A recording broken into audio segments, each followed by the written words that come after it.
کیا واقعی وہ حجاب اللہ نے ہمارے اور قوم کے مابین کھڑا کر دیا جس کا ان آیات میں ذکر ہے؟ جعلنا بینک وبین الذین لا یؤمنون بالآخرۃ حجابا مستورا. یہ حجاب ہیں، ذرا گنیے وہ حجاب کون کون سے ہیں. میں نے غور کیا تو مجھے نظر آیا کہ سب سے بڑا حجاب جو ہے irrelevance کا ہے. ہم قرآن کو پڑھتے ہوئے یہ محسوس کرتے ہیں، برا نہ مانیے میں کچھ ننگی باتیں ننگے الفاظ میں کچھ کہوں گا، کہ ہم سے کیا تعلق اس کا. This Quran is not relevant to us. کیوں؟ مکی قرآن کا تجزیہ کیجئے، اس میں سب سے زیادہ مباحث ہیں ایمان کے. بھئی ہم تو مانتے ہیں پہلے ہی سے، تو ہم سے تو متعلق ہی نہیں ہے بحث. وہ تو ہم سن لیتے ہیں، ٹھیک ہے، ہم تو مانتے ہیں، اللہ کو مانتے ہیں، آخرت کو مانتے ہیں، رسالت کو مانتے ہیں، تو ہم سے تو ساری بحثیں جو ہیں irrelevant ہو گئی، لمبی سے لمبی بحثیں چلی جا رہی ہیں. بعث بعد الموت پر، اللہ کی توحید پر، شرک کی نفی پر، اللہ کی قدرت کے مظاہر. معلوم ہوا کہ ہمارے لیے ان کا کوئی ریلیونس نہیں. اور آگے چلیے شرک کی بات ہو رہی، ہم تو موحد ہیں، ہمارے تو کوئی بت نہیں، نہ لات نہ عزا نہ منات نہ کچھ بھی نہیں، ہم تو نہیں پوچھتے کسی کو. تو یہ ساری بحثیں ہم سے لا تعلق ہو گئی، یہ ساری رد و قضا، یہ بحث و تبحیث، یہ ساری گفت و شنید becomes irrelevant to us. پھر سب سے بڑا مضمون بار بار بار بار قصص النبیین، انباء الرسل. بھائی پچھلی اساطیر الاولین ہے، کہانیاں ہیں، اور کیا ہے. اب نہ کوئی نبی ہے نہ آئے گا، نہ کوئی رسول ہے نہ آئے گا. پریکٹیکل ریلیونس ختم ہو گیا کہ نہیں؟ آگے چلیے، یہ تو میں نے مکی قرآن کا تجزیہ کیا. مدنی قرآن کتنی بڑی بحث ہے، کتنی بڑی بحث ہے، کتنی بڑی بحث ہے منافقین کے بارے میں. ہمارا احساس کیا ہوتا ہے، ہم سے کیا سروکار اس کا، اب کوئی منافق تھوڑا ہی ہے. وہ تھے ان سے بات ہو رہی ہے، کوئی سروکار نہیں. ہمارا دل کبھی لرزتا نہیں ہے، ہمارے رونگٹے کبھی کھڑے نہیں ہوتے ہیں. کیسے ہو جائیں؟ جو وحید آ رہی وہ ان کے لیے ہے بابا، ہمارے لیے کہاں؟ ہم سے کیا تعلق، سروکار کیا ہمارا، ہم سے نفاق کا کیا تعلق. جبکہ حقیقت کیا ہے؟ محمد عربی صلی اللہ علیہ وسلم فرماتے ہیں یہ نفاق وہ شے ہے ما امنہ الا منافق وما خافہ الا مومن. اس کے بارے میں، اپنے بارے میں اندیشہ ہوتا ہے نفاق کا صرف مومن کو، اور اپنے آپ کو نفاق سے محفوظ سمجھتا ہے صرف منافق. اس بات کو بیان کرنے میں مجھے یاد آیا، میں وہ غالب کا شعر جو ہے بیان کیا کرتا ہوں کہ راہ کھٹکا نہ چوری کا دعا دیتا ہوں راہزن کو. جس کے پاس ایمان کی پونجی ہے ہی نہیں، اسے کاہے کا ڈر کہ کوئی ڈاکو آ کے ڈاکہ مارے گا. پونجی کوئی نہیں، پاؤں پھیلا کر سوئے گا.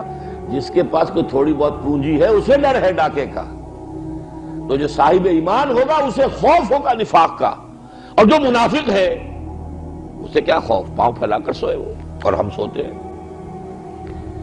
سورہ نساء پڑھ جائیے پوری، سورہ توبہ پڑھ جائیے، کلائمیکس ہے جو نفاق کے موضوع پر. سورہ منافقون پڑھ جائیے. لیکن ہمیں کسی مرحلے پر یہ محسوس نہیں ہو سکتا کہ اس کا ہم سے کوئی تعلق ہے.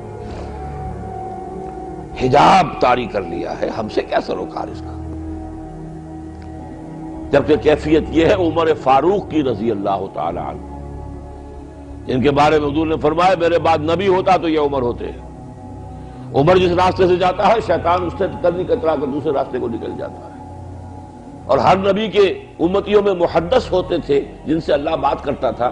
میری امت کا محدث عمر ہے، اور وہ عمر یہ کہہ رہا ہے انشدو کا باللہ یا حذیفہ، اے حذیفہ میں تمہیں اللہ کی قسم دے کر پوچھتا ہوں کہیں میرا نام تو ان منافقوں کی فہرست میں نہیں تھا جو حضور نے تمہیں بتائی تھی.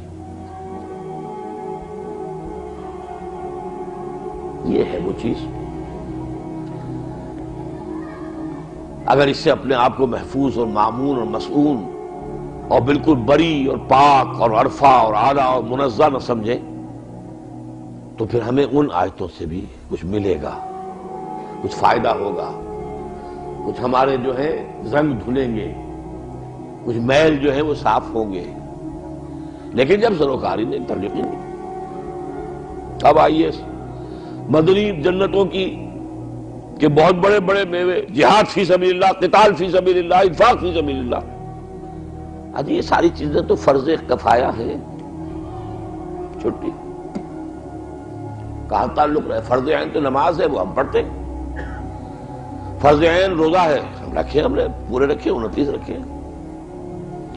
یہ چیزیں جو ہیں یہ تو خاص وقت کی تاریخ کہہ لیں، ان کو فرض کفایہ کہہ لیں، جہاد کو لازم تو نہیں، وہ حصہ بھی ہم سے منقطع ہے، کوئی تعلق ہی نہیں۔ پڑھ جائیں گے پوری سورہ، سب پڑھ جائیں گے، لیکن مجال ہے کہ ذرا سا انٹروسپیکشن ہو، ذرا سا انسان اپنے اندر جو ہے درو بینی سے کام، لیکن میں کہاں کھڑا ہوں؟ غالباً شیخ سعدی کا شعر ہے یہ کہ جان جملہ علم ہا این است و این، تاب دانی من کیم در یوم دین۔ کل علم کا خلاصہ لب لباب یہ ہے کہ تم یہ جان لو کہ قیامت کے دن تم کہاں کھڑے ہوگے، منافقوں کی فہرست میں ہوگے یا مومنوں کی فہرست میں؟ تابدانی من کیم در یوم دین۔ سورہ صف پوری پڑھ گئے، کوئی ارتعاش تک نہیں ہے ہمارے اعصاب کے اوپر، کوئی فکر نہیں، کیا ہے یہ چیزیں ہیں، یہ فرض کفایہ ہے، اس کا کوئی تعلق ہر مسلمان کی زندگی سے نہیں ہے۔ مدنی قرآن میں اگر کوئی شے ذرا سی ہم سے متعلق نظر آتی ہے تو عبادات ہیں، کچھ احکام حرام حلال کے، سور نہیں کھانا، شراب نہیں پینی، وہ بھی ٹھیک ہے، وہ بھی سمجھ میں آتا ہے، ریلیونٹ ہے چیزیں، بس۔ پھر کہوں گا کہ ان کا حساب لگائیے، مدنی صورتوں کا کتنا حصہ ہوگا جو ان چیزوں سے مشترک، پوری صورتیں چلی گئی ہیں، 4 رکوعوں کی صورت سورہ حدید، نماز کا ذکر ہی کہیں نہیں ہے ہی نہیں، ذکر ہی نہیں کہیں۔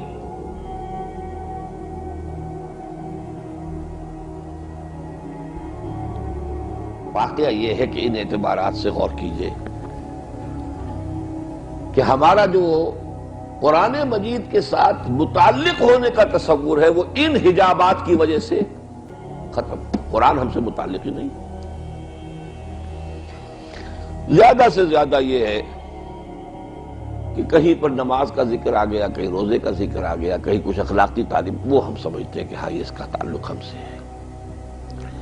یہ ٹوٹل قرآن کا کتنا حصہ ہوگا؟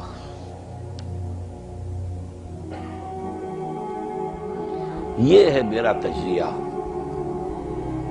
اور اس حجاب کو دور کرنے کے لیے جس شعور کی ضرورت ہے وہ کیا ہے؟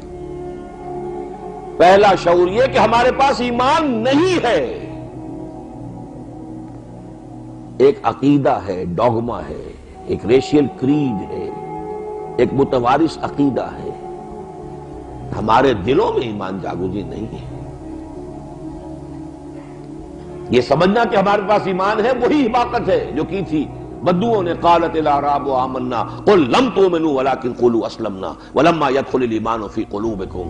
یہ بدو کہتے ہیں کہ ہم ایمان لے آئے، کہہ دیجئے تم ایمان ہرگز نہیں لائے ہو۔ ہاں یہ کہہ سکتے ہو کہ ہم مسلمان ہو گئے، لیکن ابھی تک ایمان تمہارے دلوں میں داخل نہیں ہوا ہے۔ جب تک یہ ہمارا زوم ختم نہیں ہوگا کہ ہم تو صاحب ایمان ہیں، ان ساری بحثوں سے ہماری کوئی دلچسپی نہیں۔ اساطیر الاولین، میں لفظ بھی بڑا سخت استعمال کر رہا ہوں، جو کفار کہتے تھے اساطیر الاولین، ہمارے لیے بالفعل پریکٹیکلی وہ ساری بحثیں جو ہیں اساطیر الاولین کے درجے میں ہیں۔ کس چیز کی اہمیت ہے، واٹ از واٹ، کس شے کی تقدیم ہے، کس کی تاخیر ہے، کون زیادہ اہم ہے، کون کم اہم ہے، کون اولیت کی حامل ہے، کون ثانویت کے درجے میں ہے، یہ اگر فکر نہیں ہے تو ظاہر بات ہے ان چیزوں سے ہمارا تعلق